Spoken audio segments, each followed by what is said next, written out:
नमस्कार दोस्तों, मैं कुलदीप राणा। आज की हमारी घटना की शुरुआत होती है हरियाणा राज्य के फरीदाबाद जिले से और इसी फरीदाबाद जिले के अंदर एक बसंत विहार नाम की कॉलोनी पड़ती है और इसी कॉलोनी के अंदर 36/185 मकान नंबर में रहने वाली निर्मला देवी, जिसकी उम्र 25 साल के आसपास की होती है, जो कि एक स्कूल में शिक्षक होती है यानी टीचर होती है। इसका पति विक्रम बैंक में नौकरी किया करता था।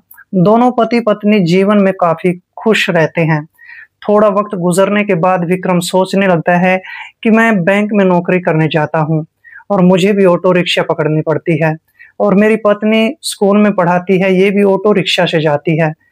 और एक दिन फिर विक्रम अपनी पत्नी से बातचीत करता है और कहने लगता है कि मैं एक गाड़ी लेना चाहता हूँ, हम दोनों अच्छा खासा कमाते हैं, क्यों ना एक गाड़ी ले ली जाए। और इसके बाद निर्मला देवी अपने पति को हंसते मुस्कुराते हुए कहने लगती है, जल्दी से गाड़ी खरीद लो। और इसके बाद विक्रम एक गाड़ी खरीद लेता है, लेकिन फिर समस्या ये खड़ी हो जाती है कि अब अगर विक्रम गाड़ी लेकर चला जाता है बैंक में नौकरी करने के लिए, तो उसकी पत्नी को फिर ऑटो रिक्शा के माध्यम से ही स्कूल में जाना पड़ता था।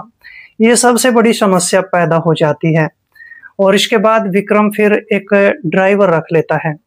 ड्राइवर रखने के बाद ये सोचने लगता है कि पहले उसकी पत्नी स्कूल में चली जाया करेगी और फिर मैं अपने ड्राइवर को लेकर बैंक में चला जाया करूंगा।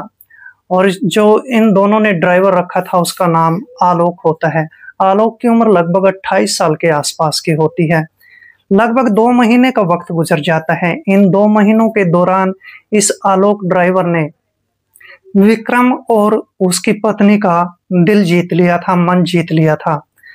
लगभग थोड़ा वक्त गुजरने के बाद एक दिन जैसे ही आलोक इस निर्मला टीचर को लेकर स्कूल में चला जाता है, तो बीच रास्ते में इस टीचर को कहने लगता है कि मैडम जी, मुझे 5,000 रुपयों की सख्त जरूरत है।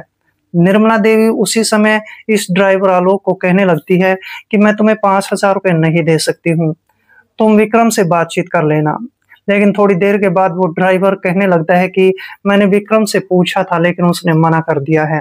और इस तरह से निर्मला देवी बात को टालते हुए कहने लगती है कि हमने तुम्हें एडवांस में पैसे दे रखे हैं, हम तुम्हें 5,000 रुपये नहीं दे सकते हैं। ये बात आलोक ड्राइवर को अच्छी नहीं लगी थी और इस तरह से आलोक ड्राइवर चिढ़ जाता है। आज के समय में तो ये आलोक ड्राइवर इस महिला टीचर को इसके स्कूल में छोड़ देता है, लेकिन अब आलोक ये सोचने लगता है कि इस मैडम को तो कुछ न कुछ सबक सिखाना ही पड़ेगा, इसने मुझे 5,000 रुपये देने से मना कर दिया है। इस तरीके से लगभग 15 दिन का वक्त गुजर जाता है। आखिरकार शाम के 6 बजे के आसपास का वक्त होता है और इस महिला टीचर निर्मला देवी के पास इसकी एक सहेली का फोन कॉल आता है।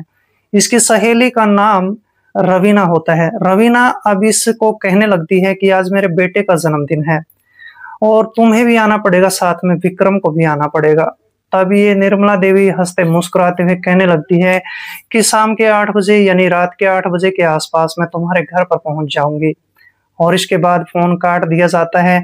फिर इसके बाद निर्मला देवी अपने पति के पास फोन कॉल करती है और कहने लगती है कि आज मेरी सहेली के बेटे का जन्मदिन है, हम दोनों को वहां पर जाना पड़ेगा। तब इसका पति विक्रम कहने लगता है कि आज मैं घर पर नहीं आ पाऊंगा, मुझे भी कहीं बाहर जाना है और तुम अपनी सहेली के बेटे के जन्मदिन पर जरूर जाना। इस तरह से निर्मला देवी अब अपने ड्राइवर के पास फोन कॉल करती है और उस ड्राइवर आलोक को कहती है कि रात के 8 बजे के आसपास तो मेरे घर पर चले आना। और ये बात जब आलोक सुनता है तो बेहद खुश हो जाता है। उसी समय इस महिला टीचर के खिलाफ एक षड्यंत्र रचना शुरू कर देता है। वह अपने एक दोस्त शंकर के पास फोन कॉल करता है, उसको कुछ बातें समझा दी जाती है और इसके बाद आलोक इस महिला टीचर निर्मला के घर पर आ जाता है। और जैसे ही 8 बजे का समय हो जाता है तो फिर इसके बाद निर्मला देवी सज सवर कर अपने आभूषण और गहने पहनकर तैयार हो जाती है और फिर अपने ड्राइवर आलोक को लेकर अपनी सहेली के घर की तरफ चलने लगती है। इसकी सहेली का घर 10 से 12 किलोमीटर की दूरी पर होता है और अब जैसे ही आलोक गाड़ी चलाना शुरू कर देता है तो लगभग 2-3 किलोमीटर का सफर तय कर लिया जाता है।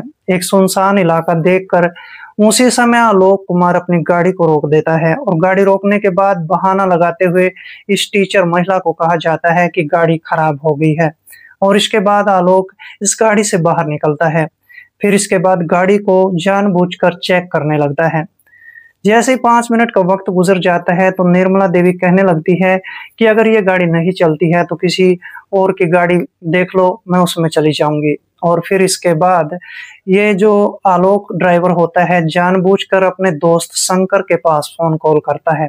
शंकर को बताया जाता है कि मेरी मालकिन की गाड़ी खराब हो चुकी है, शंकर तुम अपनी गाड़ी लेकर इस दिए गए एड्रेस पर पहुंच जाओ और फिर ये जो मालकिन है इसको इसकी सहेली के घर छोड़ देना। और इस तरह से शंकर फिर आधा घंटे का वक्त गुजरने के बाद अपनी गाड़ी को लेकर इस अपने दोस्त आलोक के पास आ जाता है। और देखते ही देखते इसके बाद शंकर और आलोक दोनों ही गाड़ी में बैठ जाते हैं और फिर ये महिला टीचर निर्मला देवी भी उस गाड़ी में बैठ जाती है। गाड़ी फिर से चलना शुरू हो जाती है। लगभग 1-2 किलोमीटर का सफर तय करने के बाद ये जो शंकर होता है तुरंत अपनी गाड़ी को रोक लेता है। गाड़ी रोकने के बाद गाड़ी से बाहर निकलता है और देखता है सुनसान इलाका होता है, दूर दूर तक कोई भी नहीं होता है। अब जो आलोक होता है वो भी अपनी उस गाड़ी से बाहर निकल जाता है और देखते ही देखते शंकर और आलोक इस महिला टीचर को इस गाड़ी से बाहर निकाल लेते हैं। और फिर इसके बाद शंकर इसकी गर्दन पर चाकू रख लेता है और कहता है कि हमारे साथ चलो, अगर तुम हमारे साथ नहीं जाती हो तो हम दोनों तुम्हें जान से मार देंगे। टीचर मजबूर हो जाती है और इसके बाद गाड़ी में इस टीचर महिला को बैठा लिया जाता है और फिर शंकर और आलोक दोनों ही इसको अपने कमरे पर ले जाते हैं। कमरे पर ले जाने के बाद कमरे का दरवाजा बंद कर लिया जाता है और इसके बाद शंकर और आलोक दोनों ही इस महिला टीचर के साथ प्राकृतिक और अप्राकृतिक रूप से गलत रिश्ते कायम कर लेते हैं। जैसे ये काम किया जाता है तो फिर शंकर इस महिला टीचर की कुछ आपत्तिजनक वीडियोज और तस्वीरें भी खींचता है। इसके बाद शंकर और आलोक का जैसे ये काम पूरा हो जाता है तो इसके बाद इस महिला टीचर निर्मला देवी को वो आपत्तिजनक वीडियोज और तस्वीरें भी दिखाई जाती हैं और दोनों ही इस महिला टीचर को कहने लगते हैं कि अगर तुमने किसी को भी बताने की कोशिश की तो इन वीडियोज और इन फोटोज को इंटरनेट पर वायरल कर दिया जाएगा। और इस तरह से इस महिला टीचर को यहीं पर खामोश कर दिया जाता है। निर्मला देवी डरने लगती है, वह अपनी इज्जत को बचाने के लिए कुछ भी कर सकती थी, लेकिन ये उसका सबसे बड़ा गलत कदम था। इसके बाद खुद से ही आलोक अपने दोस्त शंकर की गाड़ी में इस महिला टीचर को बिठाता है, इसके घर तक छोड़कर भी आता है। और इस तरह से अब दोनों ही यानी आलोक और शंकर जब भी इन दोनों को वक्त मिलता था इस महिला टीचर के पास फोन कॉल करके इसको अपने कमरे पर बुलाते थे और इसके साथ गलत रिश्ते कायम किया करते थे। ये काम लगभग 20 दिनों तक लगातार चलता रहता है। इसके बाद शंकर और आलोक के मन में कुछ और विचार उठने लगते हैं, दोनों को लालच आने लगता है। इसके बाद तो आलोक की हद यहाँ तक बढ़ जाती है कि अब आलोक इस महिला टीचर निर्मला देवी के पास फोन कॉल करता है और कहता है कि हम दोनों को 2 लाख रुपयों की सख्त जरूरत है, अगर तुमने नहीं दिए तो फिर से हम उन वीडियोज को जो है इंटरनेट पर वायरल कर सकते हैं। जैसे ये बात निर्मला देवी सुनती है तो डर जाती है और डर के मारे 2 लाख रुपए किसी न किसी तरीके से इन दोनों को दे दिए जाते हैं और यहाँ से पैसों की डिमांड का जो मामला होता है वो शुरू हो जाता है। अब तो आलोक हर तीसरे चौथे दिन इस महिला टीचर के पास फोन कॉल किया करता था, इससे पैसे ले लिया करता था। लगभग 20 दिन में ही इस महिला टीचर का बैंक बैलेंस खाली कर दिया जाता है और फिर से इस महिला टीचर को उस कमरे पर बुलाते हैं, इसके साथ फिर से गलत काम करते हैं, फिर से पैसों की डिमांड रखी जाती है। अब ये महिला टीचर इन दोनों को पैसा कहाँ से दे सकती थी, इसका बैंक बैलेंस खाली हो चुका होता है। अब इस टीचर महिला को होश आता है कि जितना भी आज तक मैंने काम किया है वो गलत किया है, मुझे पहले ही दिन पुलिस स्टेशन में चले जाना चाहिए था। अब ये महिला टीचर अच्छा कदम उठाने के लिए तैयार हो जाती है और इस तरह से 23 फरवरी 2024 का दिन आ जाता है जिसमें ये महिला टीचर अपने पति विक्रम के पास बैठी हुई रोने लगती है, गिड़गिड़ाने लगती है। जैसे विक्रम पूछने लगता है कि आखिर तुम रो क्यों रही हो, क्या बात है, तभी महिला टीचर निर्मला देवी रोते रोते अपने पति विक्रम को पूरी कहानी सुना देती है। इसके पति विक्रम को काफी गुस्सा आता है और फिर अपनी पत्नी को कहने लगता है कि तुमने बहुत बड़ा गलत कदम उठाया है।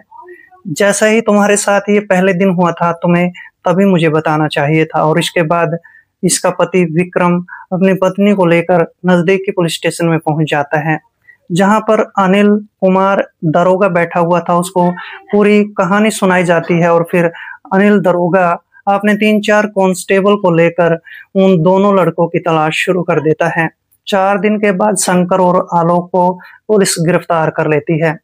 जैसी दोनों की गिरफ्तारी हो जाती है तो दोनों को पुलिस स्टेशन में ले जाया जाता है। वहां पर जमकर दोनों की पिटाई की जाती है। शंकर और आलोक दोनों ही अपना जुर्म कबूल कर लेते हैं और फिर इसके बाद इन दोनों के खिलाफ एक चार्जशीट दायर कर दी जाती है। दोनों पर मुकदमा दायर कर दिया जाता है। 7 महीने का वक्त गुजरने के बाद दोनों को 10-10 साल की सजा सुना दी जाती है। और इस तरह से एक ड्राइवर ने अपने ही मालकिन से पैसों की लूटपाट भी की और साथ में उसके गलत काम भी किया।